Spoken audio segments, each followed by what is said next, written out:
Hi everyone and welcome back to Vintage Digitals. Today we're going to review one of the more rare watches that I have, and actually the rarest one, the Sicura solar panel watch.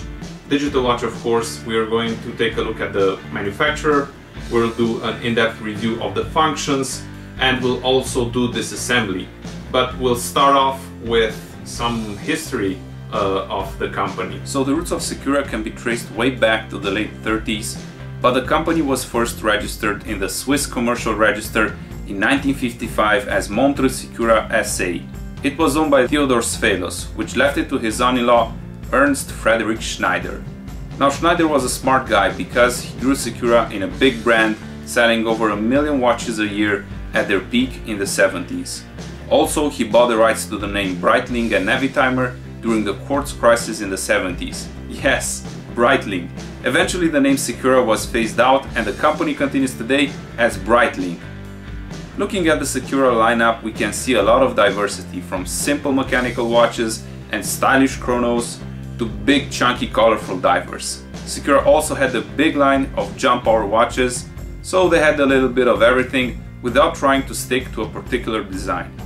But we are here to talk about one of the digital models it produced, and that is the beautiful Sicura solar panel watch, also known as the VIP. And honestly, I do not know why it's called the VIP. So it was first unveiled at Basel World in 1977, and it is built in two versions, shiny silver and black PVD. The model I have is the PVD one. The watch's design is striking. Big asymmetric case with big digit, 3 buttons on the front, 1 on the side, and to the far right on an inclined edge is the solar cell. The position of the solar cell is what sets this watch apart from other solars, and it is not by chance. Other than it looking very futuristic, it is practical, as it will pick up sunlight from the edge of your sleeve and not be blocked by it. This design was used by very few others, and Sicura have also made an analog version of this design. The band is made of synthetic leather and it has a textured surface. A bold choice for a black PVD futuristic looking digital. So what an interesting history, what legacy this brand has. Now it's time to take a more in-detail look at the watch and see how it measures against this heritage. This is a close-up of the watch, and by today's standard it is medium, but it actually wears bigger, and we'll just see what the dimensions are. And it is 37 millimeters in width, and if we're going to take the height, we are going to have around 14 millimeters. In thickness, it is about 10 millimeters in height. So you can see that it has these big digits. The style of design with bigger digits is something that we do see in the early digitals. And here is a comparison with a Casio calculator. You can see that the digits on the calculator are so much smaller than what you have on the Sicura. The seconds on the Sicura are actually bigger than any of the digits you have on the calculator. Band takes a smaller wrist, maybe a medium one, but there isn't a lot of slack left. I have medium wrists, and you can see that I only have 1 increment left if you have a bigger wrist. So what does the watch do? It tells the time, it has the date, it doesn't have an alarm, and it does have a micro light. For the time, you can see that it has hours, minutes and seconds displayed at any time. To access the date, you press this button on the far right and it will show you the date. One peculiar thing is that when you do set the watch, and I will show you how to do that right now, you have this center button and you press it twice, and here you set the seconds with this button. You can see I'm incrementing them.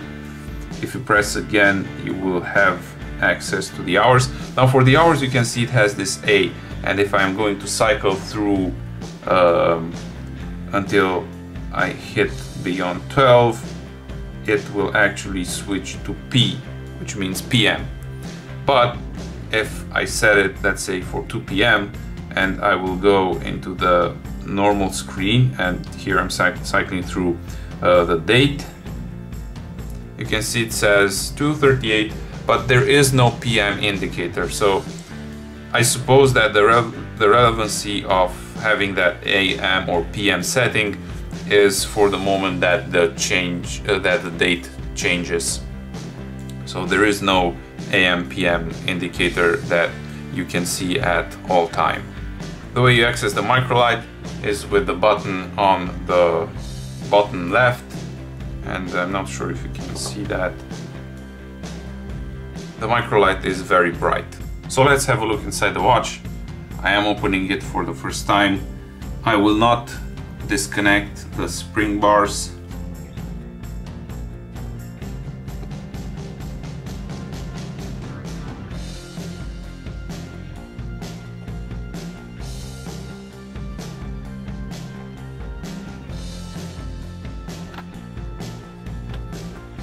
So we can see that here we have the solar panel, have the battery, there we have the brains of the watch, and here we have the quartz crystal. So this is the watch fully disassembled. I did notice some writing on this plastic cradle retaining piece. It says Economic Swiss Time HK Limited. HK stands for Hong Kong, and it says here no jewels, unadjusted, Hong Kong. So even though it says Swiss, as expected, there are electronic parts made in Hong Kong. And here we have the circuit board, and we'll have a closer look at this. Okay, and we are going to measure if my assumption is that the solar panel is still working. I am going to use this light to shine on the sensor to see if it's still working, and we'll see if we're able to pick up any voltage. Yep, there we go. You can see that it clearly is still working. And I think if I'm going to put a solar cell in here, I will be able to restore it to its original functions. And I'm sure if I'm going to move this light source around, the voltage will vary. And we can actually see it increase. And we have almost 2 volts. So I'm going to do a bit of research and see what type of solar cell I can use in this. I'm going to probably check out what solar cells still have this size. Probably I'm not going to find one that fits, so I will be using an MT920 as I used for the other watch. See if it works on that. You can see that we have some small corrosion forming. I'm not too bothered about that because the board is actually very clean. You can tell that this watch is in pristine condition. Let's do a shot from this other side as well.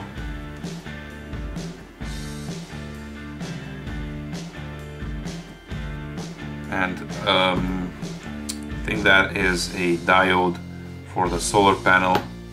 I will also be removing these buttons because they do have some pressure when I press them, so I assume that the gaskets have solidified over time and they will need changing. I'll make sure to add an update as soon as I find a good replacement for the battery. But now it's time to look how the watch fares from a collector's perspective.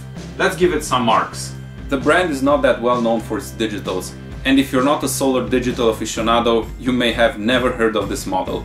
Other than stumbling by accident on an image online and immediately falling in love, this watch is not that well known even by digital watch collectors.